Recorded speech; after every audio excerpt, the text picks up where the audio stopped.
প্রজেক্টটার নাম হচ্ছে গিয়ে waste to energy and ash utilisation.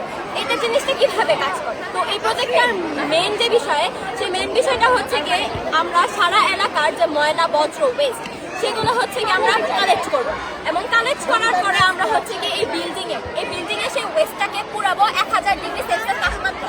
1000 degree Celsius তাপমাত্রা পোড়ানোর পরে যে ধোঁয়াটা থাকে, সেই ধোঁয়াটা আমরা পাইপ দিয়ে এই ট্যাঙ্কের ভিতরে প্রবেশ করাবো, এবং এই ধোঁয়াটা থেকে যে বাষ্পটা পানিতে পরিণত হবে এবং পরবর্তীতে সেটা কুলিং সিস্টেমে ঠান্ডা হবে। ঠান্ডা হওয়ার পর অটোমেটিকলি সে পানিটা জেনারেটরের ভিতরে প্রবেশ করবে, জেনারেটরের ভিতরে প্রবেশ করার পরে টারবাইনটা আছে, সে টারবাইনটা ঘুরবে। এই টারবাইনটার ঘোরার পরই আমাদের হচ্ছে বিদ্যুৎ উৎপাদন হবে নাইট লোড, এবং সারা দেশে পাওয়ার গ্রিডের মাধ্যমে বিদ্যুৎ সরবরাহ করা হবে। এবং অবশিষ্ট যে জিনিসটা থাকে পরবর্তীতে সেটা হচ্ছে গিয়ে ছাই, ময়লা পোড়ানোর পরে ছাই।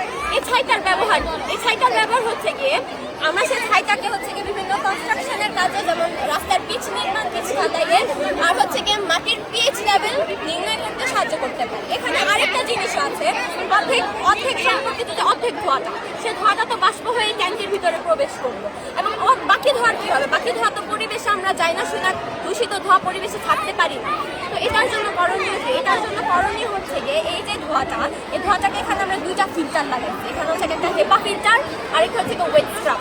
এই দুইটা ফিল্টার ব্যবহারের পরে ধোঁয়াটা আস্তে আস্তে ফিল্টারাইজ হবে, ফিল্টারাইজ হওয়ার পরে ধোঁয়াটা যে দূষিত ধোঁয়াটা পরিষ্কার ধোঁয়াতে পরিণত হবে, এবং পরিষ্কার ধোঁয়া এবং হাই অক্সিজেন সমৃদ্ধ ধোঁয়াতে পরিষ্কার হবে, এবং হওয়ার পরে সেই ধোঁয়াটা আমরা পরিবেশে থাকতে পারি। এখানে আমাদের 3টা বেনিফিটস আমরা পাই।